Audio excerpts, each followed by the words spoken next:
saya jirabar. Esa wani sori na sonjir wana soita sumarra ha soita fitta dage tabdi.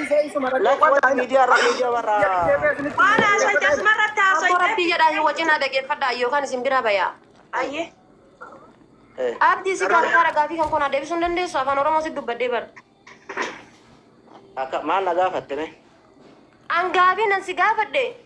Ijoolleen kuni umurri ijoollee kana maal ta'a guyyaa kamitti galani eessa jiran maffara isaan poolis xaabiyaa isaan jiran waan beektu yoo taate amiiraafis imaaniifis hin beektaa miti kennii fi haa dhaqanii ilaalanii warri hiqaamaa qabu dhaqanii ilaaluu danda'anii haa dhaqanii ilaalanii tokko san. Seensisan akkam goota? La nu seensisan nu seensisan. Abibi bargoora kata yoo qabaatte mana hidhaa keessatti amma barbaadde dhattee gaafa jiran jettan nama ajjeesaniiti miti kan qabaman. Amiira dhageetta? Mee gaayis qoyaa isin nama shan kabiraa fiduun alatti shanan badee galchina qoyaame shanan badee galchina loon sadee gahe malli galchuu malee jedhe qoyaame gaayis qoyaa dhiifa malli nurra. Nasir carraa kenni mee Nasir mee qoyaa dhafaate Nasir waan inni bobulaallee yookiin gadi buusa Nasir illee waa jechuu jira mee waan inni bobulaalan. Angaas dhibee biraa natti hin fidina suuraa nama biraa ani kolfadee mana mandara keessaa guurtaniitiin ijoollee keessan nama keessan biyyaarraa yaaftanii katanii kabiraa natti hin fidina qoyaa kana dura bakka haa argatu. Obboleessa biyya akka godhu ijoollee kanneen. Ijoollee nagaa fattee mee dhafaate? Ijoollee shanii kana atta godhuu heddaa sin jedha lubbuun nama shanii ta'an nama salphaa miti atta godhuu heddaati. Akka maalummaa yoo jettu biyya galchuu heddaaf asii baatii gaafattaame? Ijoollee kana asitti baasuu heddamoo gara biyyaa galchuu heddamoo yoo gara biyyaa galtee hoo mallaqni isaan gajjisanii sabbata haadhaa gurguratanii bayan kun ni deebi'aafi. Ijoollee kana akkaataan isaanitti jiru quba qabda. Ijoollee kana agarsiisuu dandeessa. Mana hidhaa koyeeti yoo ta'e namni waraqata seeraa qabu dhaqee abbaa barbaade shaanxaa geessu, abbaa barbaade dhaqee ilaalu, abbaa barbaade dubbisuu mirga qaba. Amaliin bilbila isiin qabdaame? Obboleessa kiyya amaliin bira nageessita amalii miti ka fide si. Ayitee seensisuu dhoorgan. Hatta isiyyuu bilbilii gaafadhoo barbaadde seenuu dhoorgan jedhan. Anaaf isii waliin dubbisnu garuu jedhanii miti bar mana teettee ma dhageeffattaati. Ati mana teettee ma dhageeffatta. Amalii miti bar ka fide si bara manduubii kan keeti baangaalii ati irraan fiddellee hin beeku bar situ fide bar duubeen ijoollee kanaa maali? Na seensisuu didanii meeshaayyuu finnaaf jedhee na seensisuu didan takka jedhe. Taadhaa ishee si seensisuu didanii ijoolleen kun akka maataatu jetta.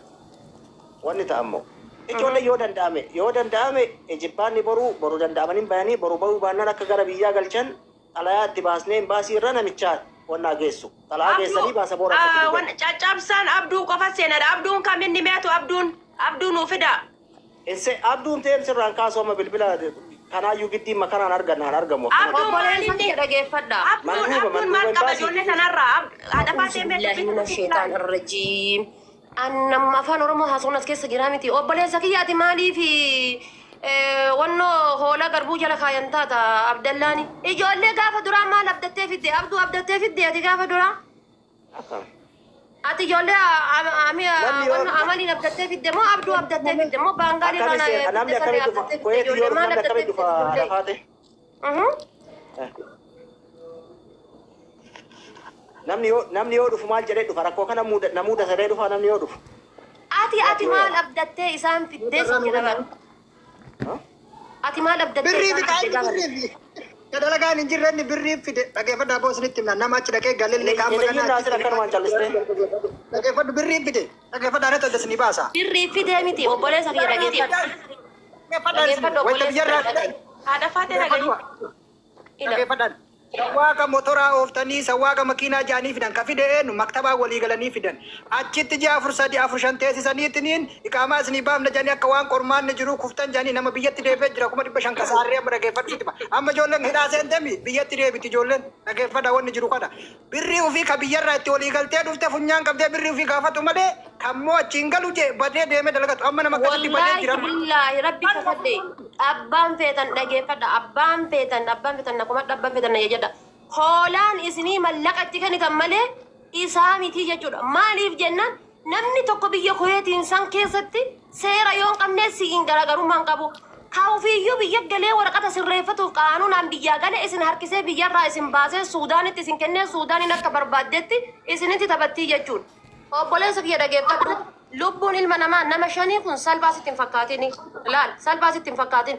asitti jechuudha akka kuweetiititti yoo sirraa baafachuu dhaban akka biyyaati walirraa baafatan dhageeffadhu akka biyyaatitti jechuudha gumaa fixattaa jechuudha ijoolleen kun waa taate jennaan halkanii biyyatti jala deemi mallaqa feete nyaachiftee dhageeffadhu obboleessa kiyya wayinuu borcii baafteetiin jette mallaqa feete nyaachiftee abbaa feete gaafattee akka duraaniin baangaali paakistaanii gootee bari Itoophiyaa irraa kuweetiin nama fiduu waan salphaa miti birrii 500 nama 5 irraa miti nama 16 irraa birrii Itoophiyaa walakkaa miliyoona nama tokkorraa nyaattee fuutee fiddee jechuudha. Gatii kana ta'e isaan kana tuyyuu Eenyummaan jaraatu teetiin si cadhisan malee ijoolleen kun hagana achi buuteen isaanii dhabameetiin hagana hin ta'an. Maqaan sirraa hin bu'u maqaa ofitti hin fidini. Ijoolleen hin dhabamne ijoolleen hin Atillee naa qixa isaanillee naa qixa. Erga jiraatanii fidi qabamne jechuun maal jedhu ati ijoollee daa'imman haadha baatee daa'imman waggaa 14 waggaa 15 Amiira dhaquu barbaadda na waliin. si waliin dhaqa borga nama si waliin dhaqa ammoo yoo Waliin haasa'an jiru ani tortoraa kakeeti kana wajjin Imani ngabusi Amira. Imani ngabusi imani yookaan miyyuutti qabadhu. Arraba barbaachisu. nama safuun beekne waliin haasa'uu Dhageeffadha. Arraba barbaachisu. Osoo arrabni kan dandeetti waa imaan muutii qabadhu Imaan tiya dhiifama. Arrabni osoo dandeetti waa fiduu qabaatu taate duraayyuu waa fiddaa jechuudha. Siigalee maali jala dhiifama illee naa godhi. Ijoolleen kun yookaan nyaatanii yookaan deemuu bulaaran yookaan sibirtoo irra ciisanii bulaaran akka isaan itti bulaaran isaaf rabbitu waliin beeka. Ati yoo sa'aat akka raftee yookaan nyaattee dhuddee kaateetiin jiraataa jirta. Ijoollee kana malaan argitee malaan barbaadaati achi booda itti yaadan tabira siif galee. Gatii kana ta'e obboleessa kiyya ati akka dhiiraatitti ijoollee maqaa keetiin biyyarraa yaate tana ati 15 jetta ijoolleen nama 30 jedhani. 15 amantee kana keessaa mana hidhaa jiran kana bakka isaan jiran itti godhi afaan oromooti kana nama dhugaa dubbatu nama sabba dubbatu rabbii tokkochatu beeka rabbiitu beeka waan si bira irraatti argine miti no lakki kijiba dhageetta arafaate ayyee ina arafaate mee takkitti yaasin irraa muutii kun soddoma namni kun hundi kijiba namni kun hundi laala koomantii irratti nama kun namni asii jiru kun hundi nama soddoma dhaara namni kun hundi kijiba sima tokkocha dhugaa dubbata obboleessa kiyya ani wallaahi ni rabbiif jecha oromummaa malee arafaate mi'ooti yaasin irraa hiikaa jedha mee takka Koi Badiri mana Barin darmo Abdul Karim barin darajata Amira takatti bicara Aku pun menuju tiga tanin borcin aku yang ini rakam dani Bismillah dubadu Abdul Karim Assalamualaikum warahmatullahi wabarakatuh. Waalaikumsalam warahmatullahi Jalqaba mee marfadhuu taat gabbooyineeti waan jiru osoo laalle bareeda. Haalli ijoolleen Kuwait keessa itti jirani wallahi hedduu nama yaachisaa. Namni obboleessa qabu waan obboleessa nama obboleessa ofii kiyyarratti hundan taane tokko namarratti dalaguun haraama jaran addunyaan nuti hadda akkana itti wal goonu tuni wallahi jaaladhu jibbi biraa qabrii gadi nu kaahuun kenna hin oolu. Yookaan ilma kee wanni kun mudata warri dallaalaa biyya kana keessatti ilma namaa akka horiititti taphataa argamu. Rabbi sodaadha. Mboina warra Wallahi Rabbi sodaadha. Mboina Rabbi sodaadha. jamaa akka pilinki godhamu Jarana gandi duniyaa ganda namni hunduu irraa galu. Haga feete duroomi. Fooqii feete qabaadhu. Makiinaa feete qabaadhu. Biraa deemuun kee nafu duniyaa yookaan isis biraa deemu. Duniyaa boru biraa deemtuuf jecha waan hin taane walirratti hin dalagina. Obboleessa kee abdii. Akkuma haati faatee siin jette ijoollee tuni hin dhabamne yoo ruhiin jaraa du'uu dhabdee taate malee hin dhabamne jettee waaqate. Namni erga biyyaa bahe dalagataaf eega biyyaa bahe mana hidhaa taa'u biyyaan baane. Dalagatu biyyaa bahe. Carraa waan kana muddateetiin mana hidhaa galan. Wanti kun ijoolleen tuni birrii biyyaa baate hin deefanne horii gurgurtee yookaan kun lafa kontiraata kennee kun itti kadhatee naa tartii biyya san deemee of jijjiira jedheeti. Ka biyya sanii baate hidhamte carraa hidhaa rabbiin jara mude nu hunda waan nu mudatu hin beeku. Furmaanni jiru yoo danda'ame gara hin baasiitti nu ta'u garuma ta'eenu. Takkitti Abdulqaadir Nafita achiiti sirraa bu'uu ka'ee nafita achiiti. Yoo danda'amee Ba'uufi danda'ame. mangistii kiyya qo'aan abba weedha Amiira. Indaga. Bilbila kee barbaadee sisi dubbisaa. Ati yoo baate obboleessa kiyya namni girgiddatti haasayaa bar hunduu hojii qaba bar deemnee deerafuu yoo taate hojii qaba bayaa jira Waan barbaadanii bayaa jiran. Abdii obboleessa keenya hiikama takkaatii qofa. Abdii obboleessa keenya hiikama takkaatii qofa. Abdii obboleessa keenya hiikama takkaatii. Baate deemi baate hati faate. Hayya hati faate baate haasaa rakkoon qabu. Abdii Durallee ba'ee. abdiin illee baheera abdiin hin jira laan baane abdiin haasaa abdiin hin jira. Ina Abdulqaadir. Oo. Nu wal bira jirra jedhe yaade xiqqoo jechuun nama kabajasee arginaan dhufe malee. Anillee biyyuma tana keessa jira. Kalee Anillee biyyuma tana keessa jira. galchanii kaan godhanii maal godhanii foolootiin funaannataa oolan. Dhageette? Kanaaf amma Ida waan gootu abdii kiyya daqiiqaa takkatti qofa naa obsine dhabee kiyya.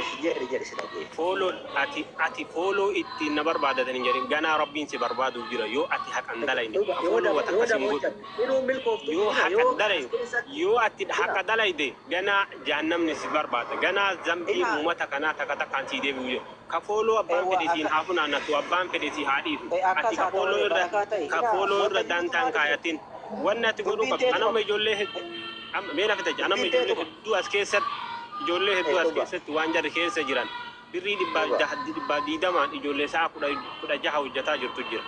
Sa'aatii kudha jaha wallahi birrii dhibbaa diidamaan jamiyaa keessa jechuudha. Amma ina jechuun dhimmaaf dadhawwalanii deemaa jira jedhi. Eenyu deemaara abdiidha. Ati dhimmaatillee deemi ijoollee tana. Hin deemini Mee booyi mee walaa dhageessu rafeetii amii walaa dhageeffatu jaran. Sirriitti walaaranii maal taate? Ila dhageetta abdii wannan siin jedhu bayi dhiisi. Yalla ammallee dubbii Kadiimaa takka bichaa. hin dhiifnu. Ayyee. Deebi'ee seenaa bakka. Ijoolleen tuni akka furmaata argattu godha.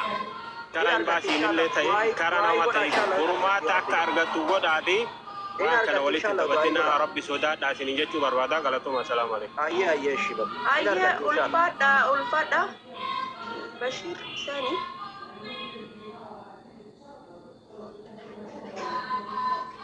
Nama yaada. Waalaikum assalam warahmatullahi wabarakatuh. akkasi obboleessa kiyya dhageessa alaa kulli haalittu amma dubbiin eegasitti kaatee jettee beeta dhugarra jiraattullee dhararallee jiraattu ati amma eega ol baatee jette gandi keellee ijoolleen obboleeyyan kee taate waan feete taate wulii gostillee biyya walitti duuluuf deema kana quba qabaadhu amma si qofatti mukni naqamu nama guuturratti mukni naqama warra kee guutuu isaa afarfamee namni walii tumamuuf deema biyyatti. Akkas. Ijoollee shanan hidhaa keessaa jaalattee jibbitee dantaate yaasuun dirqama mataa keetiiti.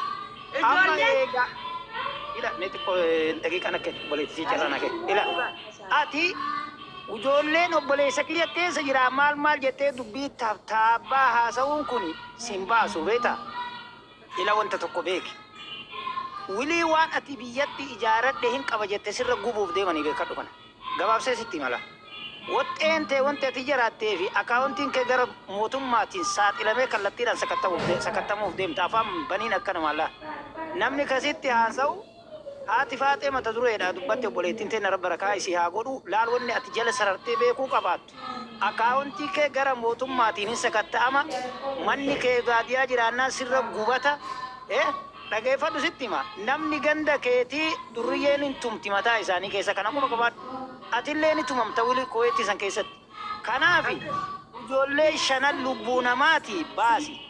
Baasiitii haqa ijoollee waan jirtu dhugaa jirtu nama afaan qabuu fi dubbii sirna gama seeraatiin wal qabsiisi dhugaa jirtu baasi sirraa deemi. Sirraa baannaan suuraa kee ka garaa gabbuute kana bakka guutuun maxxansinee sirratti hojjetuuf deema. Dalagaa si godhan ala.